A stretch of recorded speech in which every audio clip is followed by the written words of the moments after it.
देखिए 13 का B number प्रश्न पर ध्यान दीजिए। 13 का बी नंबर पर ध्यान दीजिए, क्या कहता है कि जब पुस्तकों में संयुक्त जीवन बीमा पॉलिसी का समर्पण मूल्य दिया हो। तो देखिए जब बैलेंस शीट के एसेट्स भाग में ज्वाइंट लैब पॉलिसी का सरेंडर वैल्यू दे दिया गया होता है, तो इसका मतलब ये है कि बैलेंस शीट का तो दोनों साइड बराबर होता है। अगर एसेट साइड में ज्वाइंट लैब पॉलिसी का सरेंडर वैल्यू दिया हुआ है तो उस राशि से साझेदार का जो पूंजी होता है वो पूंजी ऑलरेडी बढ़ा हुआ रहता है। आया बात समझ में। और जब कोई साझेदार मान लीजिए एक्सपायर करता है, मरता है, मृत्यु हो जाता है, तो ज्वाइंट लैब पॉलिसी की तो जितना वास्तविक बीमित राशि है वही मिलेगा, और उतना राशि में से जो सरेंडर वैल्यू होता है वो सरेंडर वैल्यू तो साझेदार के पूंजी खाता में ऑलरेडी बटा हुआ है पहले से। तो बाकी जो अब पॉलिसी की राशि जो बटाएगा साझेदारों के बीच, तो वो पॉलिसी के जो बीमित राशि है वो जो रुपया मिलेगा उसमें से जो सरेंडर वैल्यू ऑलरेडी पहले से बटा हुआ है उसको हटा दिया जाएगा और बाकी राशि ही साझेदारों के पूंजी खाते में पुराने अनुपात में बांटा जाएगा। समझ में आ रहा बात। अगर ज्वाइंट लैब पॉलिसी का सरेंडर वैल्यू नहीं दिया रहता है पुस्तक में, तो जितना बीमित राशि मिलता है टोटल पुराने लाभ विभाजन अनुपात में बढ़ जाता है साझेदारों के बीच में। लेकिन जब बैलेंस शीट के एसेट्स भाग में ज्वाइंट लैब पॉलिसी का सरेंडर वैल्यू एसेट्स में दिखा दिया जाएगा, तो बैलेंस शीट के नियम के अनुसार दोनों साइड बराबर होता है। तो अगर ज्वाइंट लैब पॉलिसी को एसेट साइड में दिखाते हैं तो उस राशि से साझेदारों का पूंजी खाता को पुराने अनुपात में बांट के ऑलरेडी बढ़ा दिया जाता है। तो जब एक बार बढ़ चुका है ज्वाइंट लैब पॉलिसी के मूल्य से पूंजी खाता, तो फिर दोबारा तो बढ़ाने की जरूरत नहीं है। इसीलिए सवाल में ये बात को ध्यान रखना है कि बीमा पॉलिसी की राशि तो पूरा हमको मिलेगा, लेकिन जब साझेदारों के पूंजी खाता में बटाएगा ये ज्वाइंट लैब पॉलिसी की राशि, तो उस समय में हमको बीमित धन में से जो सरेंडर वैल्यू को समर्पण मूल्य को घटा देना है। अब बाकी रुपया जो बचेगा वही साझेदारों के बीच में क्या होगा, बटाएगा। क्लियर बात। तो यहाँ सवाल में दिया हुआ है कि 13 का बी में कि ABC एक फर्म में 5:3 अनुपात में लाभ विभाजन करते हुए साझेदार है। फर्म ने एक 1.5 लाख रुपया का संयुक्त जीवन बीमा पॉलिसी ली थी। बी की मृत्यु हो गई। मृत्यु के समय पॉलिसी का समर्पण मूल्य 50,000 रुपया पुस्तकों में ऑलरेडी पहले से मौजूद था, है ना। तो क्लेम तो करेंगे इंश्योरेंस कंपनी को 1.5 लाख से, ठीक है, लेकिन साझेदारों के बीच में बांटेंगे कितना, मात्र 1 लाख रुपया से। क्यों, तो 1.5 लाख का पॉलिसी है, 50,000 तो पुस्तक में सरेंडर वैल्यू दिया हुआ है समर्पण मूल्य, तो 1 लाख ना साझेदारों के बीच में पुराने अनुपात में बटाएगा। आया बात समझ में। 50,000 घटा के क्यों बढ़ता है इस बात को ध्यान रखना है। अगर बैलेंस शीट में नियम आप लोग जानते हैं कि बैलेंस शीट दोनों साइड क्या होता है, बराबर होता है। तो अगर एसेट साइड में कोई आइटम है, उस आइटम से लायबिलिटी साइड में भी कुछ ना कुछ तो प्रभावित हुआ होगा, है कि नहीं है। तो अगर एसेट साइड में ज्वाइंट लैब पॉलिसी का सरेंडर वैल्यू दिया हुआ है, तो उतना से कोई दूसरी संपत्ति तो कोई दूसरा लायबिलिटी तो नहीं होगा मेरा, इसका मतलब साझेदार का पूंजी बढ़ा होगा। लायबिलिटी साइड में तो 2 ही आइटम होता है, लायबिलिटी चाहे पूंजी। तो जब सरेंडर वैल्यू से लायबिलिटी तो मेरा नहीं कोई बढ़ा होगा, हमारा क्या बढ़ा होगा, तो पूंजी बढ़ा होगा। तो उस पूंजी तो एक बार ऑलरेडी बढ़ चुका है, तो दोबारा बढ़ाने की जरूरत नहीं है। इसीलिए जब इसका हम लोग जर्नल एंट्री बनाएंगे, ध्यान रखिएगा, journal entries in the books of firm, ठीक है। तो यहाँ पर क्या करेंगे, सबसे पहले ज्वाइंट लैब पॉलिसी के लिए हम क्लेम करेंगे। क्या करेंगे, ज्वाइंट लैब पॉलिसी के लिए क्लेम करेंगे। तो इंश्योरेंस कंपनी को क्लेम करेंगे, तो लिखेंगे इंश्योरेंस कॉर्पोरेशन या कंपनी, जो लिखिए इंश्योरेंस कॉर्पोरेशन, कंपनी अकाउंट दिया, कंपनी अकाउंट दिया या कॉर्पोरेशन लिमिटेड अकाउंट दिया, जो कहिए आप, खाली इंश्योरेंस कंपनी को हमको देनदार बनाना है। तो इंश्योरेंस कॉर्पोरेशन कंपनी अकाउंट दिया to joint life policy account. ठीक है, कितना रुपया से हम क्लेम करेंगे? 1.5 लाख रुपया से क्लेम करेंगे। ठीक है, और लेकिन जब साझेदारों के पूंजी खाता में हम बांटेंगे joint life policy account DR to साझेदार ABC है ना, to A's capital account, to B's capital account,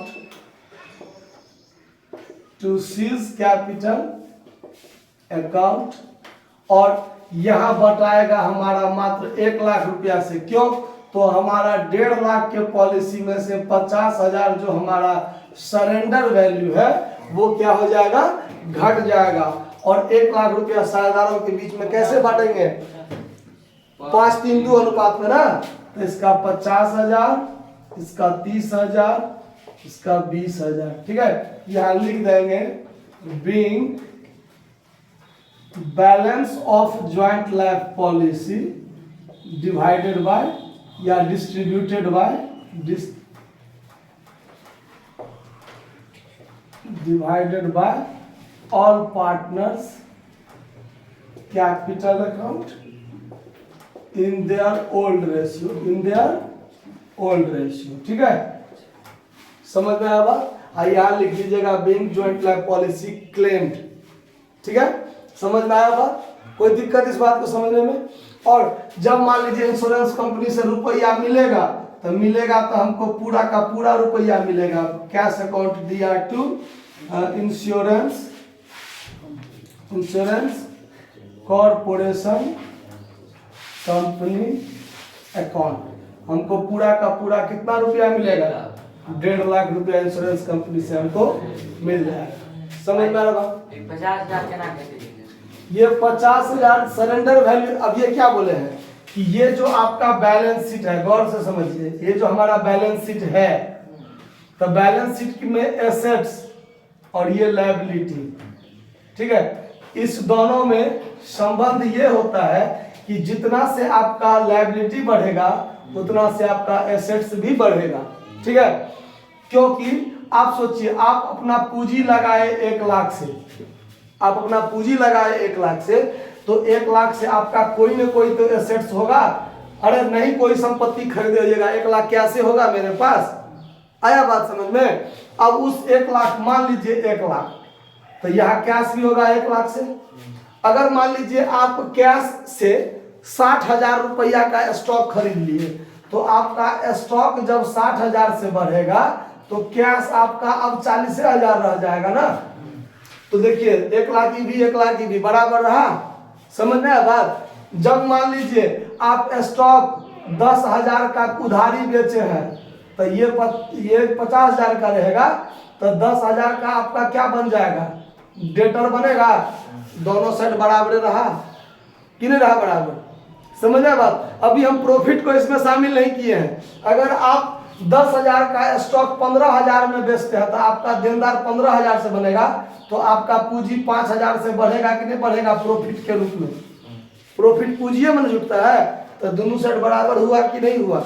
तो बैलेंस शीट का नियम कहता है कि आप जो भी ट्रांजैक्शन कीजिएगा, किसी भी हाल में कीजिएगा, तो आपका दोनों साइड क्या रहेगा? बराबर रहेगा। और समझिए, हम कहीं से उधारी माल लाए हैं, उधारी स्टॉक खरीद के लाए हैं मान लीजिए, तो हमारे पास फिर स्टॉक, मान लीजिए यहाँ अलग से फिर एक बार स्टॉक लिख देते हैं। स्टॉक हम 10,000 का उधारी लाए हैं, तो हमारे पास क्रेडिटर भी तो 10,000 से बढ़ेगा।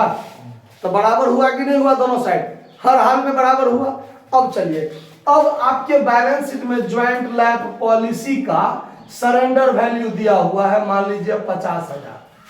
ठीक है, तो अब इस साइड तो ज्वाइंट लाइफ पॉलिसी का सरेंडर वैल्यू 50,000 हो गया, तो फिर इधर तो 50,000 नहीं बढ़ा ना, तो बैलेंस शीट बराबर कैसे होगा? तो बैलेंस शीट बराबर, और 50,000 से हमारा कोई कर्जा तो नहीं हो जाएगा। कर्जा नहीं होगा तो क्या होगा? हमारा पूंजी यहाँ बढ़ जाएगा 50,000 से, हमारा पूंजी 1.5 लाख से हो गया।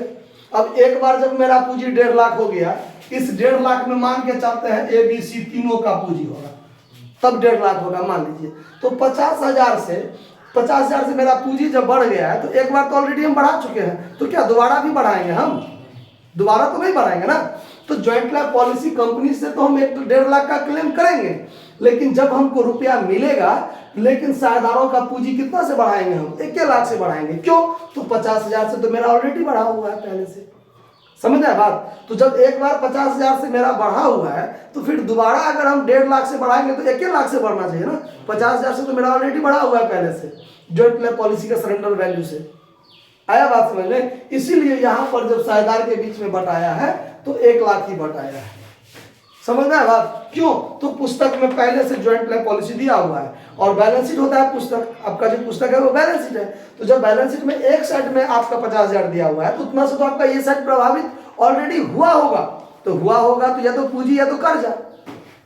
तो कर्जा तो नहीं बढ़ेगा उससे, मेरा पूंजी बढ़ेगा। तो एक बार जब हम पूंजी बढ़ा चुके हैं तो दोबारा बढ़ाने की जरूरत नहीं है। इसीलिए यहाँ पर जब ज्वाइंट लैब पॉलिसी का सरेंडर वैल्यू पुस्तक में दिया हो तो क्लेम करेंगे आप पूरी राशि से जितना का बीमा है, लेकिन जब साझेदारों के बीच में बटाएगा तो सरेंडर वैल्यू घटा के बटाएगा, ना कि पूरा का पूरा रुपया बटाएगा।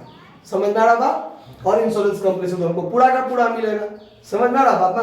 कोई दिक्कत बात को समझने में? इसको नोट कर लीजिए। धन्यवाद।